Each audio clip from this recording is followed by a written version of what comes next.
Hello, dear friend. In this video, we are going to talk about the new moon in Taurus that happens on May 11th.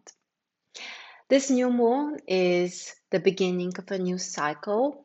For the next 28 days, we have the opportunity to focus on something new, to expand in a new area, and also to bring more stability in our life.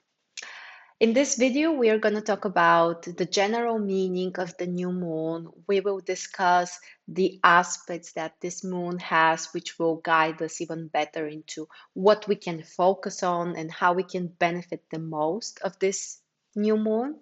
And also, you will learn how this new moon will influence your astrology sign. You can refer to your sun and rising sign because they both work. So let's first start with what's the general energy of the new moon.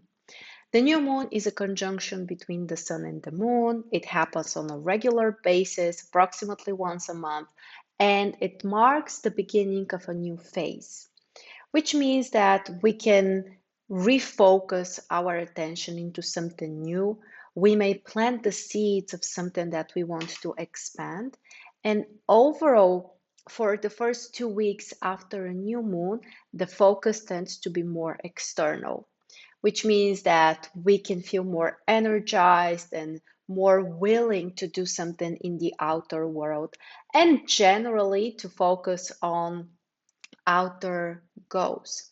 Of course, we may also set some internal goals like healing or finding peace or anything else that you want for yourself. That's totally relevant as well.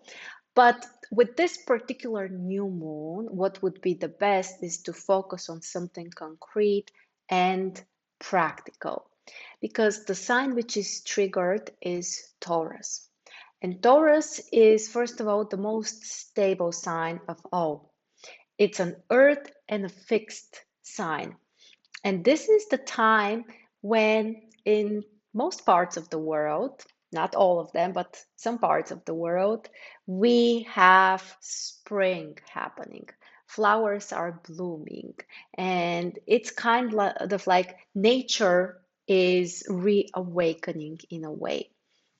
That's why we can also focus on things that are helping us to connect to nature, to be more grounded, more in touch with reality. And don't think that that's something boring or materialistic or whatever, because I communicate with many people who have spiritual interests, and actually, I consider myself to be one of those. And I want to expand, I want to learn, I want to heal, all of that, of course. But I have noticed that a very common issue for people who are more focused on the spiritual world is that for whatever reason we detach from the material world. And of course, sometimes there are totally valid reasons. You have been hurt, disappointed, you have your reasons, and we respect that. But it can become quite difficult for us to find our place in the world if we are completely detached and we totally reject the material stuff in life. My personal understanding is that this human experience is about connecting with the earth, the planet where we are born. And as much as spiritual growth is amazing and great and it has so many benefits, actually, if we also find a way to balance that with the material body experience, that's even more amazing. And that's how real fulfillment can be found. And also, that's the way to solve your more practical issues. For example, if you have money issues, if you struggle with achieving practical results or finishing the things that you start, chances are you actually need a little bit of this Taurus energy. There is also another thing which I want to share with you. There is a concept which says that Taurus is actually the sign which is related to the earth. You know how in astrology each sign is ruled by a different planet. And the official ruler of Taurus is actually Venus. But there is a concept which says that Venus should remain the ruler of Libra, which it also is, of course, but the rulership of Taurus should be given to the Earth, to our planet. Interesting concept, and there is also some truth here, I think, because Taurus is really the sign of nature and this connection with the ground, which is feeding us, which is supporting us. So the next few weeks and even the next 1 month can be a great time to reconnect with nature, with our material world, and to focus on being more grounded. Nature is one of the things that can bring calming energy and even healing and balancing. Because if we are not grounded, that can mess up many things in our life, in material stuff, in when it comes to even the spiritual growth or the healing. We can get detached from the body, and that's not a good thing usually. So a great time to concentrate on some practical goals, also to focus on your resources, on your energy, and of course also money. What are your material goals? What do you want to achieve in life? And how you can bring more stability into your life. And if you need more help about working with the new moon, I have a training which can guide you into how you can use the moon for moon predictions using the lunations, lunar returns, and other interesting stuff. So you may check the links below. And now let's take a look at this exact new moon and which planets are triggered as well. So the time of the new moon is 11th of May during the middle of the day for the US and around the evening time for Europe.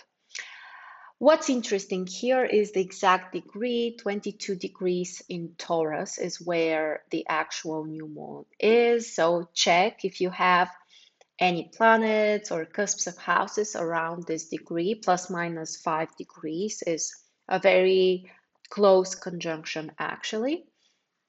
And also we need to consider that first of all, there is no fire energy that comes with this new moon. So we have dominant earth energy. The moon itself is in an earth sign. We have a pretty strong air energy as well, some water, and no fire. So that's actually pretty interesting. Normally, new moons are about putting the energy into a new direction and starting new things. But we need to realize that with no fire, it could be a little different. And things can be slower. And it's also very important to process things, not necessarily to rush ahead and try to do many things. Actually, I think that the most important here is slowing down, reconnecting.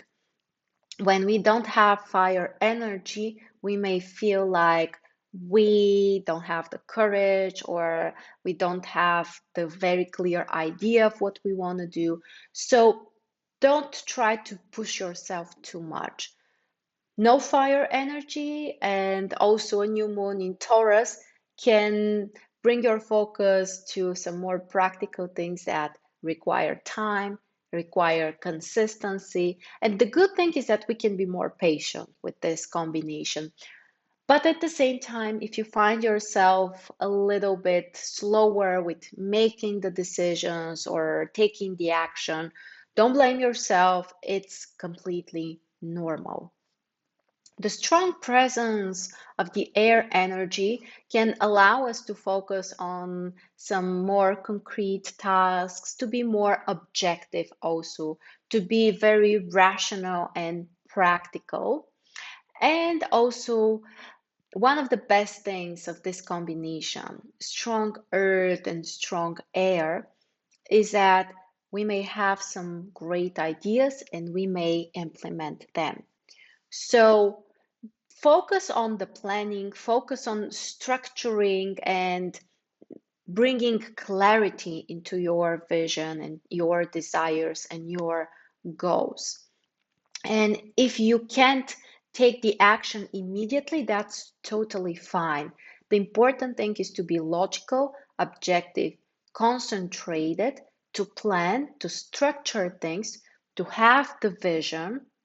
And later on, of course, there will be the right time when you can feel like you can take more actions and it happens faster and easier. And don't get me wrong, I'm not saying that you should, like, wait passively and not do anything at all. Of course not. If you feel the drive, if you feel like you have the energy, the motivation, and the clarity, by all means, go for it. Just be gentle with yourself. I guess that's my main message. If you want to do something, but at the same time, you don't have the clarity or you don't have the energy to do it, that's when you should should bring this kindness and patience and understanding. Okay, let's take a look at the aspects of the new moon. So the most exciting one here and the most triggering is the conjunction between the new moon and the black moon Lilith. Lilith is 1 degree away from the sun and the moon, literally. And this can really intensify things. Even though Lilith is called the black moon, it's not necessarily something bad. What Lilith is doing is it emphasizes the importance of things. It can also bring something more irrational, which we can't control that much. And from a karmic perspective, actually, Lilith is pretty important, which also can help us in the situation if we want to solve or understand better some more karmic situations. And actually, I got you covered here because I have a brand new course, which is a masterclass on karmic astrology. Currently, we have a discount, so check the links below if you are interested in learning more how to interpret charts from a karmic perspective, how to evaluate the status of each planet from a karmic point of view, and also many other interesting things.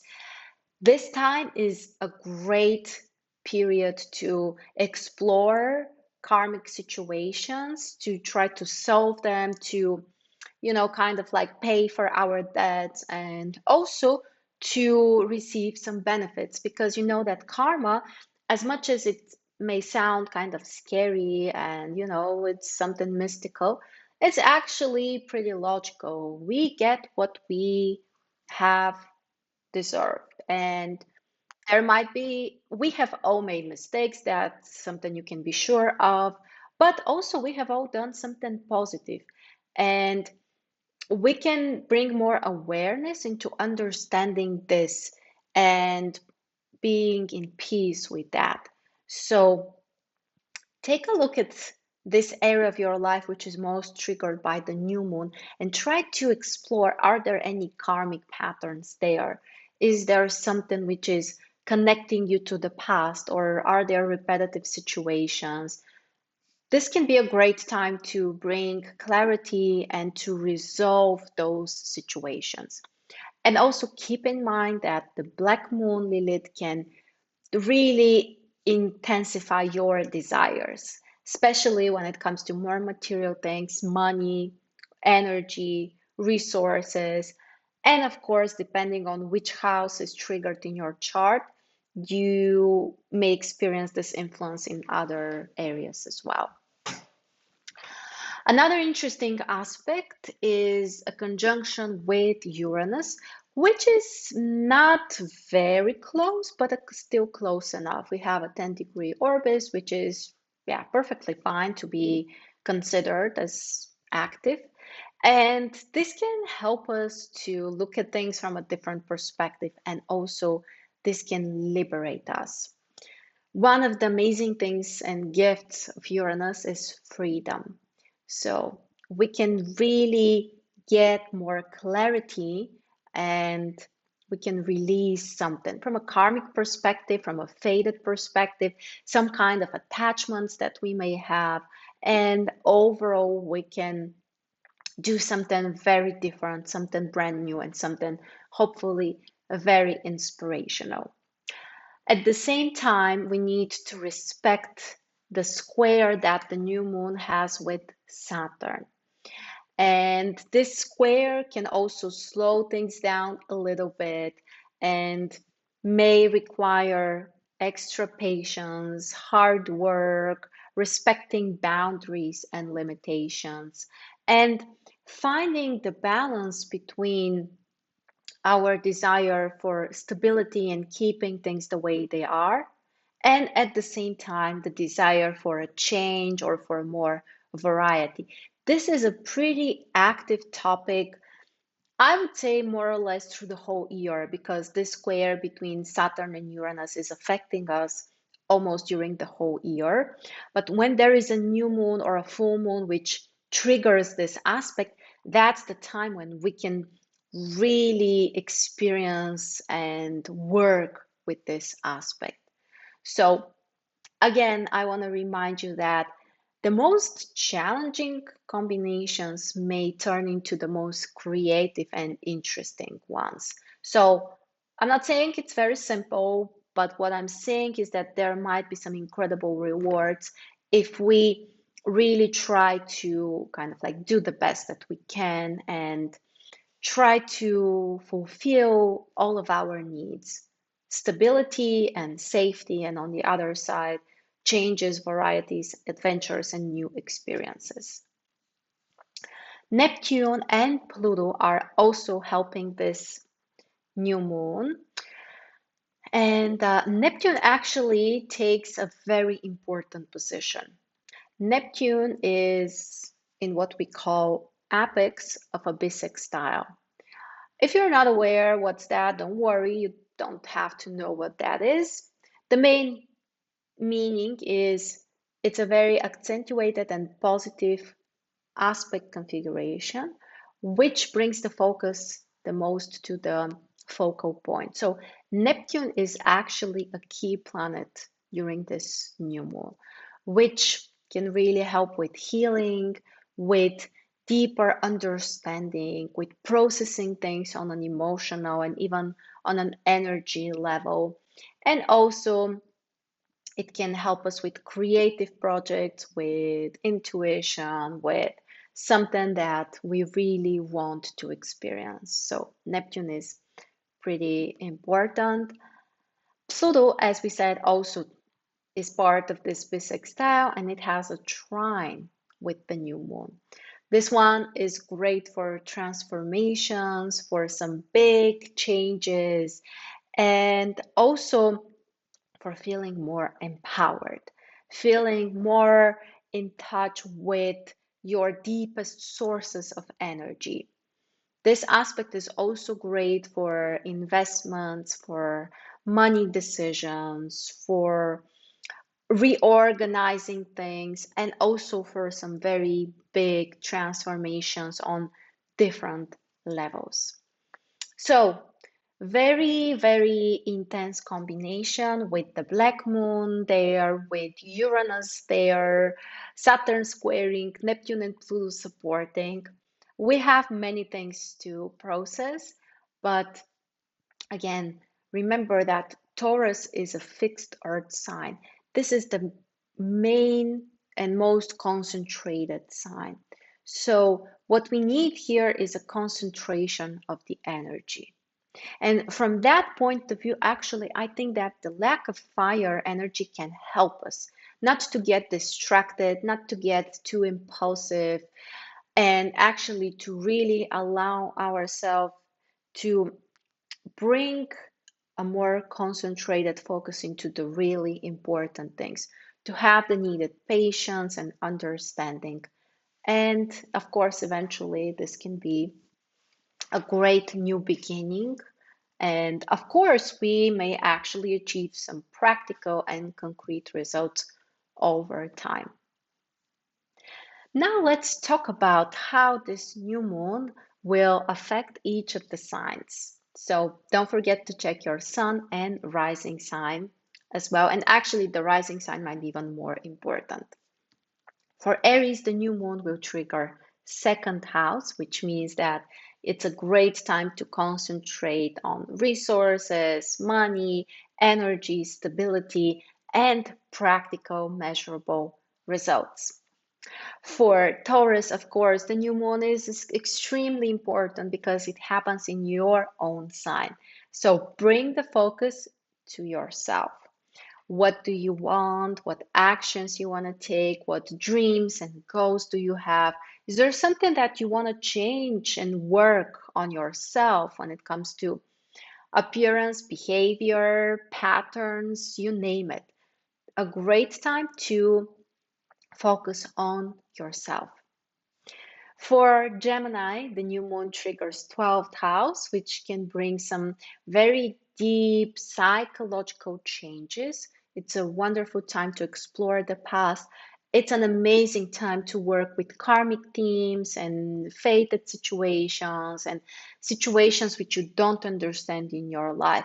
You can process them and you can have more clarity. For Cancer, the new moon will trigger 11th house, so you can focus on your ideals, your vision about the future, community work, socializing, or gathering other people and doing something together.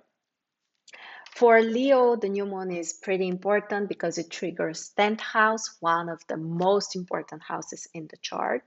So focus on your career, on your vocation, on your business, and anything that has a real importance for you. Your work and your effort can be more visible for other people as well. So, a great time to receive recognition and attention. For Virgo, the new moon triggers ninth house, so focus on your mindset, your beliefs, on your long-term goals, education, plans about traveling. This is a pretty positive new moon for Virgo, so use it wisely. For Libra, the new moon is a little bit more intense because it triggers eighth house. It's a great time to work with emotions, with some deeper internal things, with karmic situations.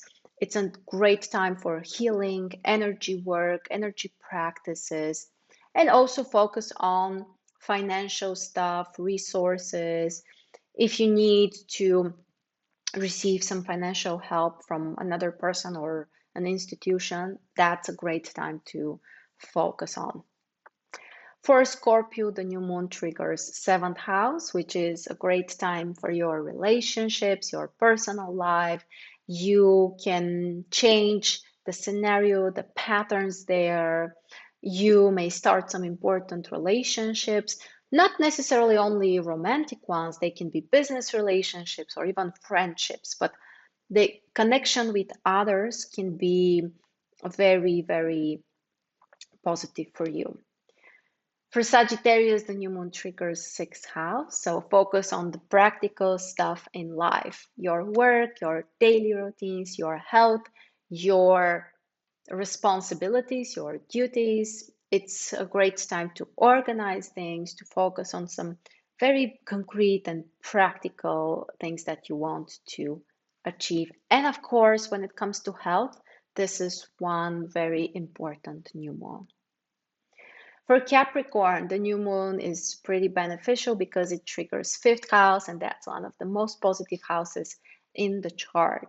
Great time to focus on the things that you love, things that you are excited about, things that you really enjoy, and also to be more creative, to express yourself and your desires more openly, to focus on your children or your romantic life. So anything that will make you feel filled with passion.